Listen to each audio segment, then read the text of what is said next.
तो इस तरह से अगला हमारा जो बिंदु है तुलसीदास जी का समन्वय का, ये बिंदु है विवेक और ज्ञान का समन्वय। यानी विवेक किस तरह से ज्ञान को समृद्ध करता है, कवि तुलसीदास ने इसके बारे में बताया। पिछली कक्षाओं में हमने लगभग 9 पॉइंट इसके पढ़े भक्ति, यानी हम पढ़ रहे हैं तुलसी का समन्वयवादी रूप। तो उसी समन्वयवादी रूप को हमारा जो अगला पॉइंट है विवेक और ज्ञान का समन्वय, ये तुलसी का समन्वयवाद का ही रूप है। यानी विवेक यानी बिल्कुल सोच समझ करके किसी कार्य को अगर हम प्रेरित होते हैं तो वो कार्य सफल होता है।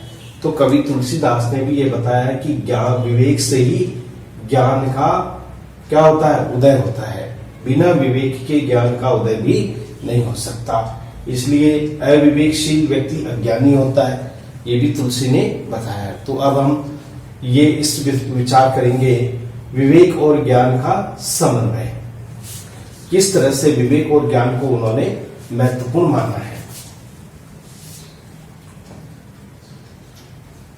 तुलसीदास ने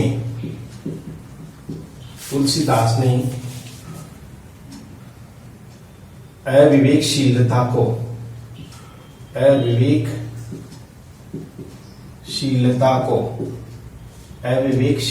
को अज्ञान का कारण माना है। अज्ञान का कारण माना है। तुलसीदास ने अविवेकशीलता को अज्ञानता का कारण माना है। विवेकशीलता से ही ज्ञान का उदय होता है। ज्ञान का उदय होता है। इसलिए यानी विवेकशीलता से ज्ञान का उदय होता है। विवेक ही हमें सही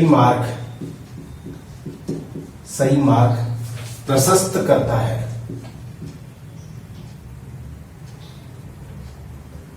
या विवेक ही हमें सही मार्ग दिखाता है, यूं हम लिख सकते हैं, दिखाता है। विवेक ही हमें सही मार्ग दिखाता है। यदि हमारे अंदर विवेक भावना न हो तो हम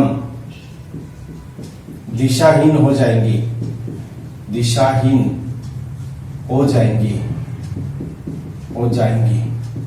यानी अगर विवेक नहीं होगा तो हम दिशाहीन हो जाएंगे। भक्ति को प्राप्त करने के लिए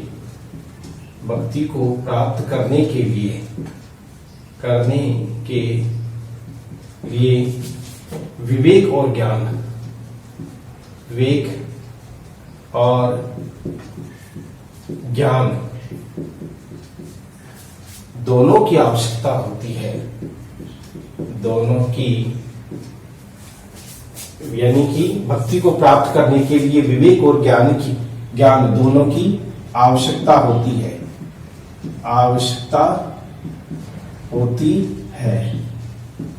यानी भक्ति को प्राप्त करने के लिए विवेक और ज्ञान की दोनों की आवश्यकता होती है। विवेक के बिना ज्ञान का कोई महत्व नहीं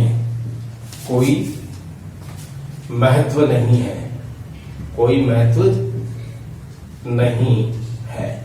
यानी विवेक के बिना ज्ञान का कोई महत्व नहीं है। विवेक ही हमें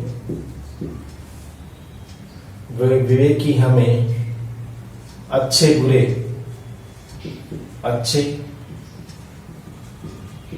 बुरे में विवेक ही हमें अच्छे बुरे में अंतर बताता है, अंतर बताता है। इसलिए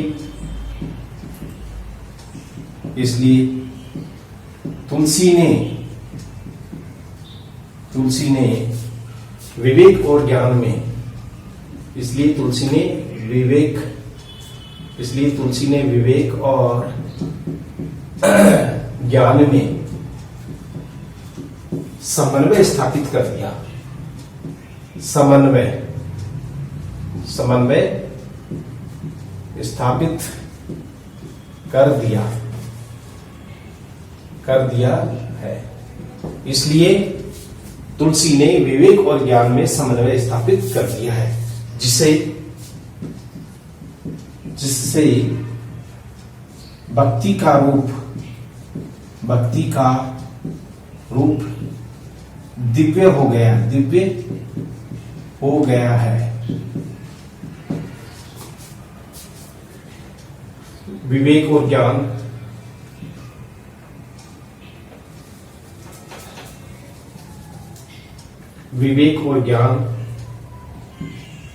विवेक और ज्ञान की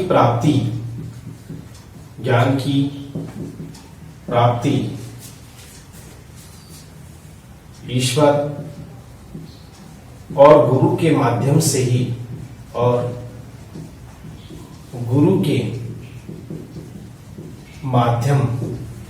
यानी विवेक और ज्ञान की प्राप्ति ईश्वर और गुरु के माध्यम से ही प्राप्त कर सकते हैं।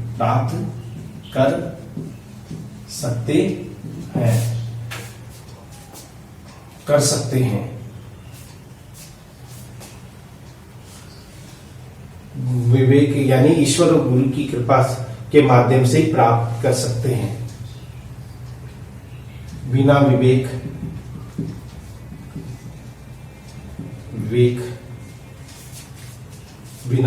के संसार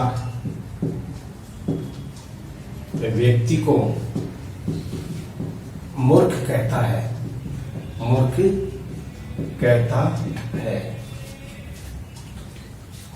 इसलिए विवेक ज्ञान को उत्पन्न करता है।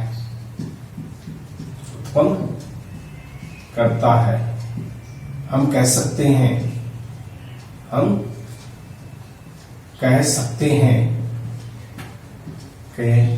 कि वे एक दूसरे के पूरक हैं।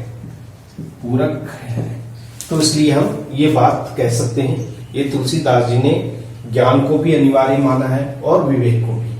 अगर विवेक नहीं होगा तो ज्ञान भी नहीं होगा। तो इसलिए विवेक से ही ज्ञान की उत्पत्ति संभव है। ये हमें तुलसीदास ने, विवेक से ही हम अच्छे और बुरे की अंतर समझ को समझ सकते हैं। बाकी तुलसीदास ने ये क्या है कि भक्ति को अगर प्राप्त करना है तो विवेक भी होना चाहिए और ज्ञान भी होना चाहिए। अगर एक पक्ष होगा तो वह भक्ति भी पूर्ण नहीं कही जा सकती। तो इसका उदाहरण हम इस रूप में देख सकते हैं। क्या उदाहरण देते हैं? तुलसी हरि गुरु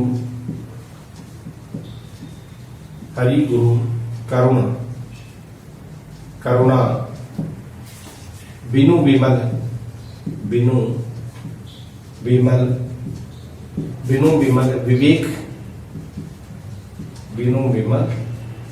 विवेक न होई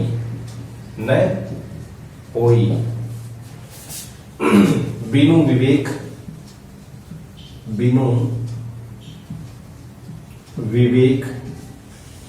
विवेक संसार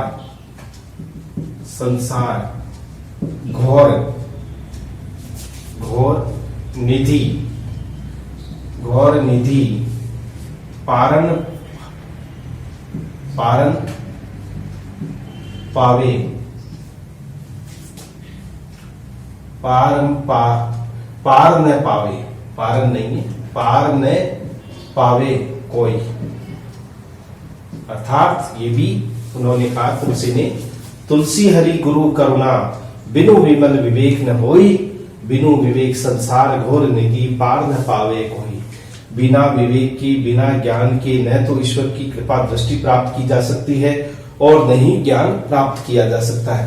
इसलिए विवेकशीलता का होना आवश्यक है। इस संसार सागर को पार करने के लिए भी ये विवेक की आवश्यकता होती है। विवेक यानी अच्छे और बुरे के बीच में अंतर समझने का एक अच्छा माध्यम है, जो कवि तुलसी ने दोनों के बीच इस प्रकार तुलसी ने विवेक और ज्ञान में समन्वय स्थापित किया है। समन्वय स्थापित कर भक्ति को दिव्य रूप प्रदान किया है। तो इस तरह से हम ये कह सकते हैं कि तुलसी ने विवेक और ज्ञान में समन्वय स्थापित करके भक्ति को दिव्य रूप प्रदान किया है। यह है 10वां हमारा पॉइंट।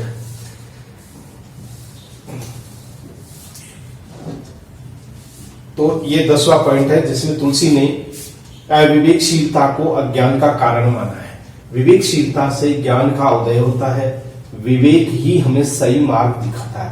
यदि हमारे विवेक भावना यदि हमारे में विवेक भावना न हो तो हम दिशाहीन हो जाएंगे। भक्ति को प्राप्त करने के लिए विवेक और ज्ञान दोनों की आवश्यकता होती है। विवेक के बिना ज्ञान का कोई महत्व भी नहीं है। विवेक ही हमें अच्छे बुरे का अंतर बताता है। इसलिए तुलसी ने विवेक और ज्ञान में समन्वय स्थापित कर दिया है, जिससे भक्ति का एक रूप दिव्य हो गया है। विवेक और ज्ञान की प्राप्ति ईश्वर और गुरु के माध्यम से ही प्राप्त कर सकते हैं। बिना विवेक के संसार व्यक्ति को मूर्ख कहता है। इसलिए विवेक ज्ञान को उत्पन्न करता है। हम कह सकते हैं कि वह एक दूसरे के पूरक हैं। ये उदाहरण है तुलसी हरि गुरु करुणा, बिनु विमल विवेक न होए, बिनु विवेक संसार घोर निधि, पार न पावे कोई। तो इस प्रकार से ये विवेक और ज्ञान के बीच में तुलसी ने अपना समन्वय स्थापित करके भक्ति को नया रूप दिया है। हम ये नया रूप दिया, अनोखा कह सकते हैं, अनोखा रूप दिया है। तो इस तरह से ये हमारा था 10वां पॉइंट। अब हम आते हैं 11वें बिंदु में, जो भक्ति का ही रूप को दर्शाता है। 11वां हमारा बिंदु है भाषा और संस्कृति का समन्वय। भाषा और संस्कृति, किसी भी कार्य में भाषा महत्वपूर्ण अंश होती है और भाषा से ही संस्कृति का जन्म होता है। यह संस्कृति भाषा को जन्म देती है। एक दूसरे के पूरक है वो। न तो संस्कृति का अस्तित्व भाषा के बिना हो सकता है और न संस्कृति के बिना भाषा का अस्तित्व रह सकता है। इसलिए दोनों एक दूसरे के पूरक है। दोनों के बीच में हम 11वें पॉइंट में पढ़ेंगे कि समन्वय स्थापित किया है, वो है भाषा और संस्कृति का समन्वय। 11वां भाषा और संस्कृति का समन्वय, यानी भाषा और संस्कृति का समन्वय। भाषा जो व्यवहारिक होती है, जिसको बोलते हैं, उच्चारित करते हैं, जिससे संस्कृति का निर्माण होता है। तो भाषा से ही संस्कृति का जन्म होता है। जब तक हम अपने विचारों को, अपनी भावनाओं को प्रकट नहीं करेंगे, वो संस्कृति का रूप, वो संस्कृति का मतलब रहन सहन, खान पान, आचार विचार, सब कुछ उसमें समाहित हो जाता है। ये रूप विस्तृत है। भाषा एक पक्ष है, तो जो है संस्कृति वो अनेक पक्षों में गिरी हुई है या अनेक पक्षों में फैली हुई है। ये संक्षिप्त है तो ये विस्तृत है। भाषा संस्कृति को नया रूप देती है। संस्कृति भाषा से ही संस्कृति का रूप निखरता है। तो ये हम तुलसी देख सकते हैं। तुलसी दास ने काव्य में अवधी भाषा को, काव्य में तुलसी ने काव्य में अवधी भाषा को अपनाया है, अपनाया है। भाषा से ही विचारों का जन्म होता है, विचारों का जन्म होता है।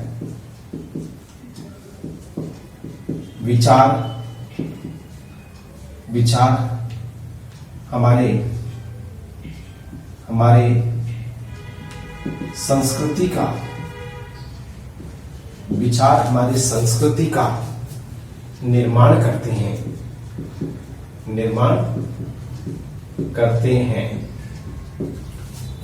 विचार हमारे संस्कृति, विचार हमारी संस्कृति का निर्माण करते हैं। भाषा विचारों का माध्यम है, भाषा विचारों का माध्यम है। तुलसी ने भाषा और संस्कृति का समन्वय कर, यानी तुलसी ने भाषा और विचारों का माध्यम है। तुलसी ने भाषा और संस्कृति का समन्वय कर काव्य को नए रूप में ढाला है।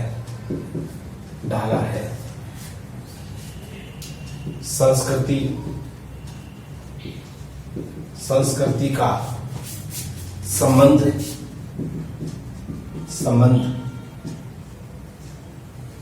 संस्कृति का संबंध हमारे आचार विचार से है। संस्कृति का संबंध हमारे आचार विचार से है। संस्कृति का संबंध हमारे आचार विचार से है। खान पान, रहन सहन,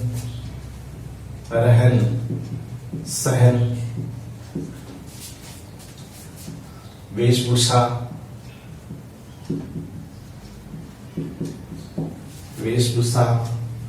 आदि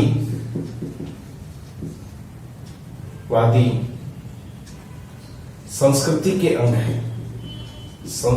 के अंग हैं। भाषा संस्कृति को समृद्ध करने में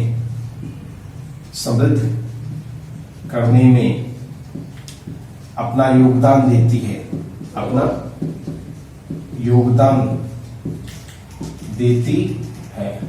यानी भाषा संस्कृति को समृद्ध बनाने में अपना योगदान देती है। हमारे जीवन में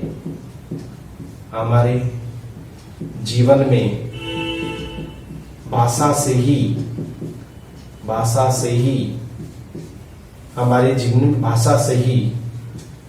परिवर्तन आता है।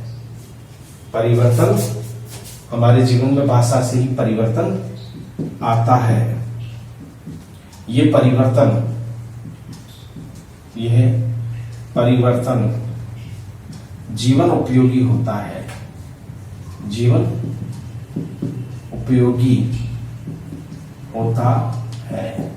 हमारे जीवन में भाषा से ही परिवर्तन आता है। ये परिवर्तन जीवन उपयोगी होता है।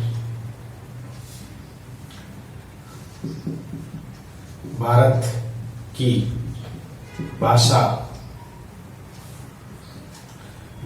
भाषा में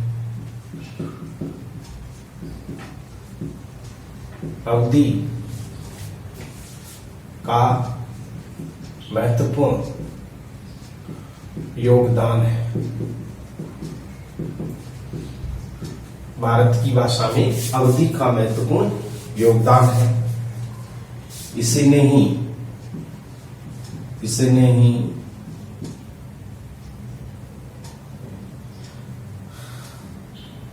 राम की अवध संस्कृति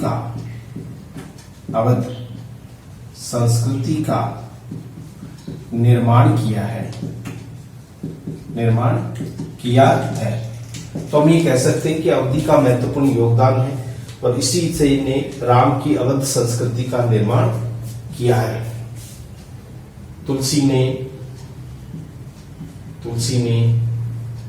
रामचरितमानस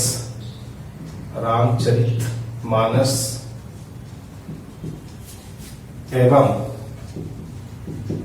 विनय पत्रिका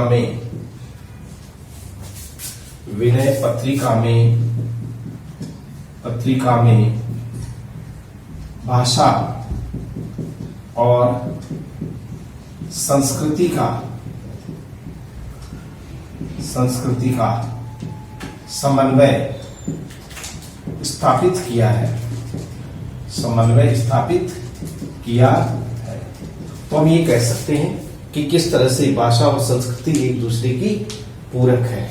अब हम उदाहरण यहाँ लिख सकते हैं किस रूप में भाषा और संस्कृति एक दूसरे के पूरक है।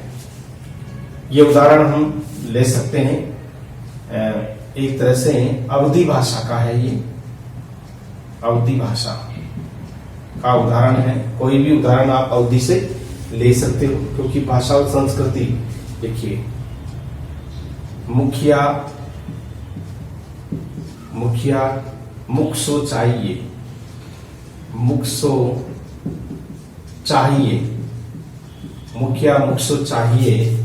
खान पान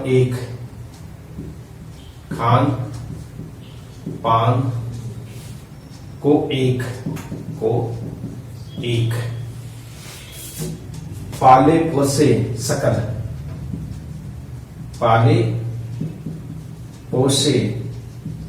यानी पूरी तरह से या संपूर्ण रूप से, सकल अंग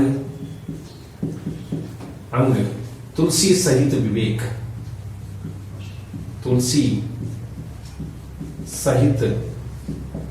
विवेक।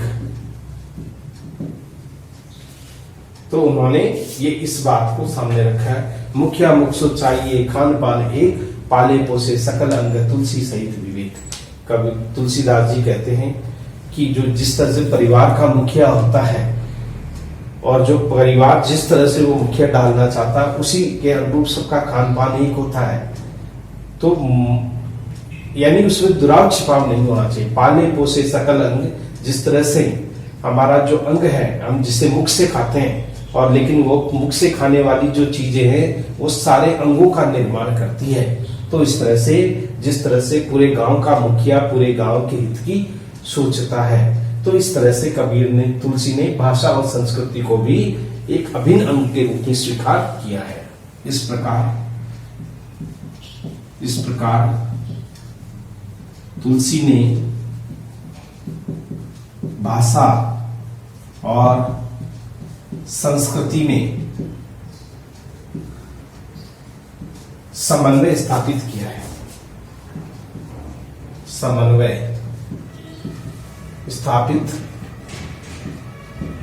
किया है।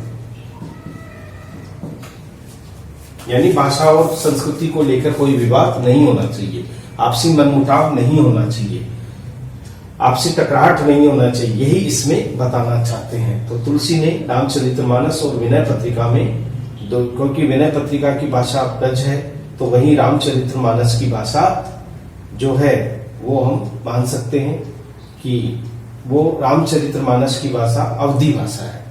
दोनों ही अवधी भाषा के रूप में हम इसे देख सकते हैं कि किस तरह से भाषाओं के अंतर को उन्होंने समाप्त कर दिया। यानी भाषा और संस्कृति है वो हमारे समाज का निर्माण करती है और एक आदर्श समाज के निर्माण में इन दोनों का योगदान महत्वपूर्ण माना गया है। अब हमारा 12वां पॉइंट आता है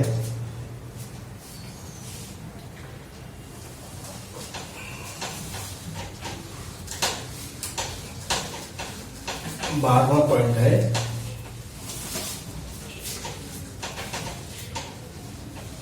या 12वां पॉइंट,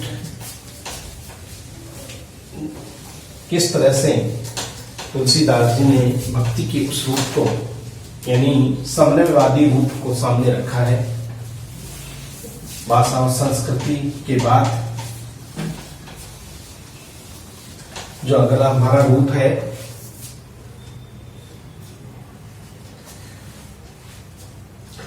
भाषा और शैली का समन्वय।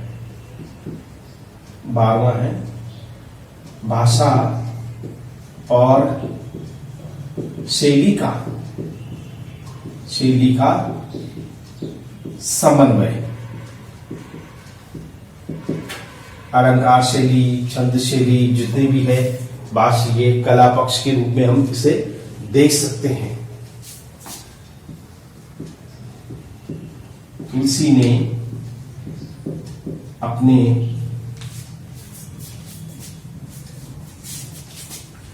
अपने काव्य में भाषा के दोहरे रूप को अपनाया है। दोहरे रूप को अपनाया है। दोहरे रूप को अपनाया है। किस तरह से उन्होंने उस रूप को महत्व दिया है। तुलसी ने अवधि और ब्रजभाषा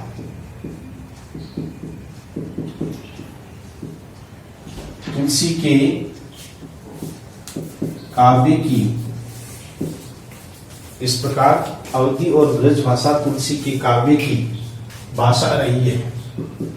भाषा रही है। तो तुलसी ने अपने काव्य में भाषा के दोहरे रूप को, दोहरे यानी दोहरे दो रूप को, एक तो अवधि और दूसरी ब्रजभाषा।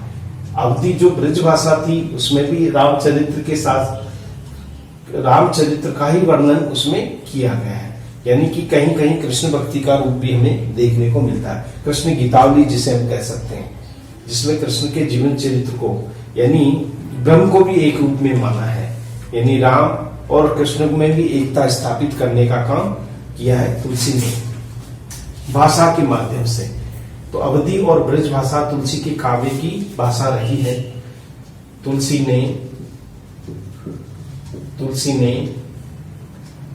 ने अपनी भाषा में तत्सम, तद्भव, देशज शब्दों का सहज प्रयोग किया है। सहज प्रयोग किया है। सहज प्रयोग किया। तुलसी ने अपनी भाषा में तत्सम और तद्भव शब्दों का भी सहज प्रयोग उनके काव्य में देखने को मिलता है, जो मुख्य रूप से देख सकते हैं। तो इस तरह से भाषा के रूप में तुलसी ने अपने काव्य में दोहरे रूप को अपनाया है। अवधि और ब्रज भाषा तुलसी की काव्य की भाषा रही है। तुलसी ने अपनी भाषा में तत्सम, तद्भव, देशज शब्दों का प्रयोग, सहज प्रयोग किया है। वहीं उन्होंने अलंकार, छंद, शब्द शक्तियां,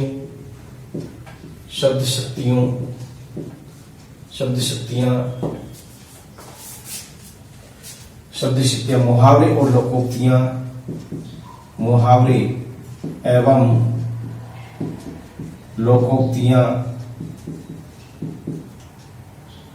लोकोक्तियां काव्य की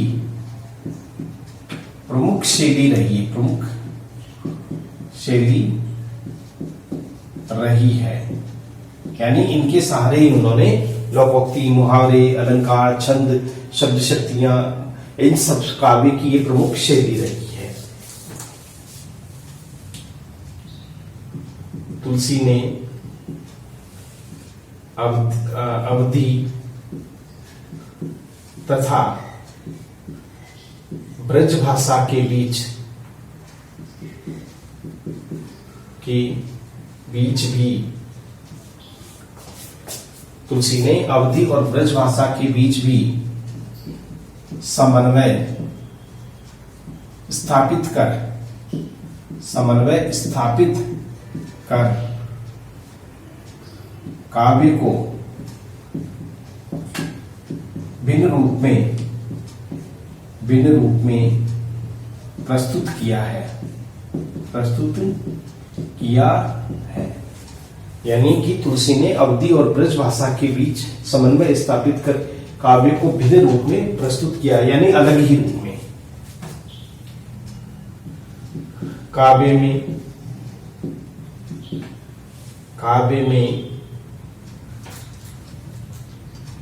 में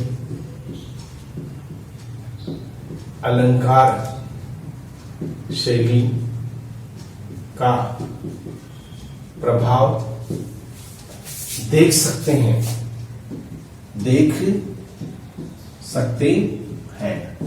तो काव्य में अलंकार शैली का प्रभाव भी देख सकते हैं। इसका उदाहरण हम किस रूप में ले सकते हैं? जो अवधि भाषा को प्रकट करता है, अवधि भाषा के बारे में बताता है। हम चाकर रघुवीर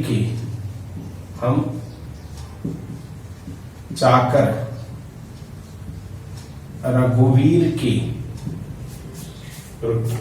पटो लिखो दरबार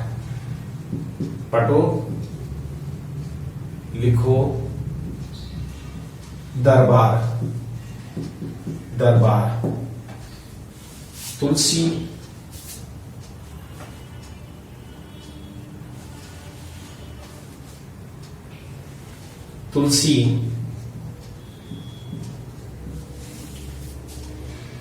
अब का होंगे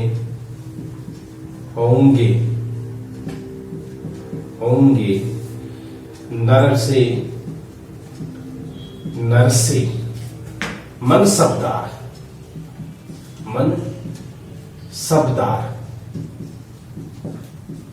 तो इस तरह से ये ब्रज भाषा का एक अच्छा उदाहरण है। तुम हम चाकर रघुवीर के पटे लिखो दरबार भेजा है, यानी हमने एक पत्र लिख करके हम स्वयं को अपने आप को दास मानते हैं, और दास मानते हुए ही अपने प्रेतम या अपने स्वामी को दरबार में पत्र लिख करके भेजा है। तुलसी अब होंगे नर मन शब्दार। राजा राम के दरबार में वो मनसबदार बनेंगे। एक कोई न कोई छोटा मोटा पद या सेवक के रूप में वो हमेशा उनकी सेवा में उपस्थित रहेंगे। ये भाव है भाषा शैली का। तो इस प्रकार भाषा और शैली का समन्वय देख सकते हैं।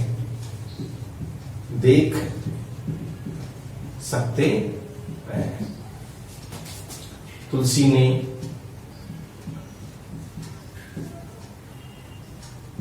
ब्रज अवधि दोनों भाषा के स्वरूप को महत्व दिया है।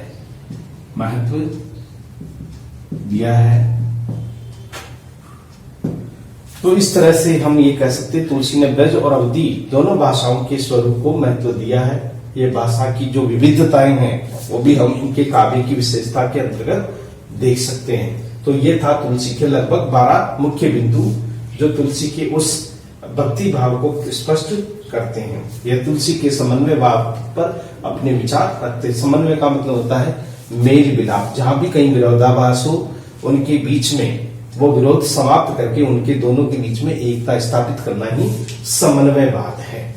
अब हमारा निष्कर्ष हम किस तरह से हम कह सकते हैं कि तुलसी ने भक्ति के रूप में किस रूप को, या तुलसी ने समन्वयवाद को ही क्यों महत्व दिया, अब हम निष्कर्ष निकाल सकते हैं। आचार्य रामचंद्र शुक्ल, आचार्य प्रसाद द्विवेदी जी, बहुत सारे ऐसे विद्वान हैं जो आचार्य रामचंद्र शुक्ल पर अपने विचारों को व्यक्त करते हुए कहते हैं कि वास्तव में समन्वय पर जितना तुलसी ने लिखा है उतना कहीं पर भी देखने को नहीं मिलता। इसलिए तुलसी का काव्य समन्वय की एक विराट चेष्टा मानी गई है। निष्कर्ष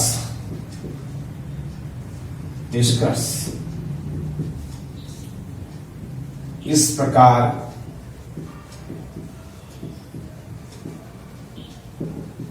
तुलसी का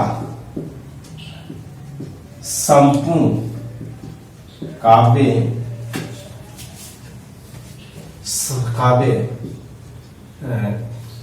समन्वय की एक विराट चेष्टा है। समन्वय की एक विराट चेष्टा है।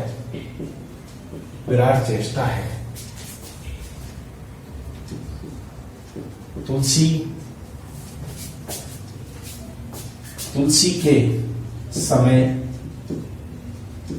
जो विरोध रहा है उसे समन्वयवाद के माध्यम से, समन्वयवाद के जो विरोध रहा है उसे समन्वयवाद के माध्यम से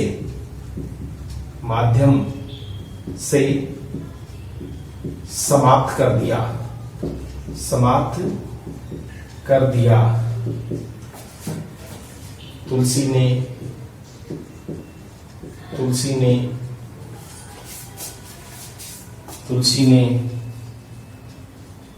ब्राह्मण, शूद्र,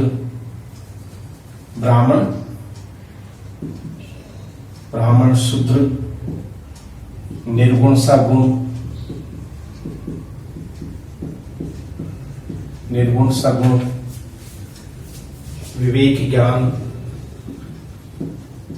विवेक ज्ञान, भाव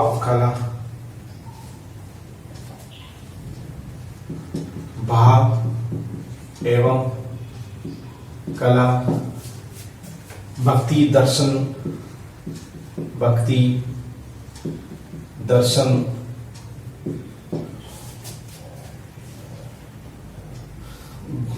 यानी भक्ति दर्शन, क्या नाम, भक्त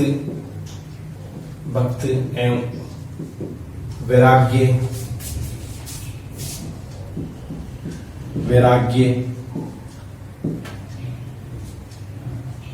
ज्ञान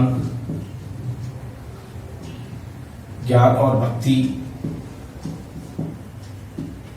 आदि के बीच में राजा और प्रजा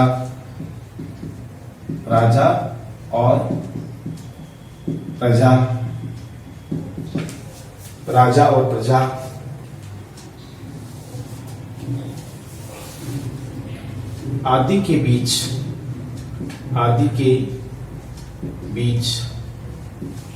समन्वय स्थापित किया है। विनय पत्रिका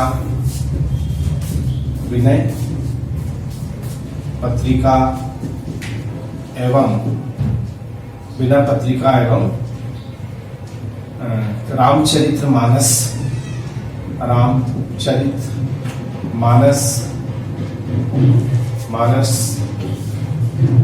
इसी समन्वयवाद का समर्थन करते हैं। तो इस तरह से हम कह सकते हैं कि तुलसी का संपूर्ण कार्य समन्वय की एक विराट चेष्टा है। तुलसी का समय जो विरोध रहा, तुलसी के समय जो विरोध रहा, उसे समन्वयवाद के माध्यम से समाप्त कर दिया। तुलसी ने ब्राह्मण, शूद्र, निर्गुण, सगुण, विवेक, ज्ञान, भाव, कला, भक्ति, दर्शन, भक्त और वैराग्य, ज्ञान, भक्ति, राजा और प्रजा आदि के बीच समन्वय स्थापित किया। विनय पत्रिका, रामचरितमानस इसी समन्वयवाद का समर्थन करते हैं। तो इस प्रकार यह हमारा जो क्वेश्चन था समन्वयवाद का, यहां समाप्त होता है, यानी कि यहां समाप्त। इस तरह से ये समाप्त हो जाता है। तो इस तरह से यह तुलसी का समन्वयवादी रूप, यानी विभिन्न विरोधों के बीच में एकता स्थापित करना ही समन्वयवाद है। क्योंकि तुलसी के समय समाज में अनेक भ्रांतियां जाति, धर्म और वर्ण को लेकर के थी। तुलसी ने सबको एक कर दिया, यानी भाषा के बीच में जो अंतर था ब्रज और अवधि को लेकर के, तो उन्होंने दोनों ही रूपों को अपना लिया। अवधि को भी स्वीकार किया, तो दूसरी तरफ उन्होंने ब्रज भाषा पर भी अपना साहित्य लिखा। तो दोनों के बीच में क्या हुआ, समन्वय हो गया, मेल मिलाप हो गया, कोई जो विरोध था वो भी समाप्त हो गया। तो ये समन्वयवाद विरोधों को समाप्त करने का एक उचित माध्यम है। तो इस तरह से ये हमारा जो समन्वयवाद पर जो विचार थे वो लगभग अब पूरा हो चुका है। अगला हमारा जो महत्वपूर्ण क्वेश्चन है उसके बारे में अगली क्लास में हम फिर चर्चा करेंगे। तब तक के लिए थैंक यू वेरी मच।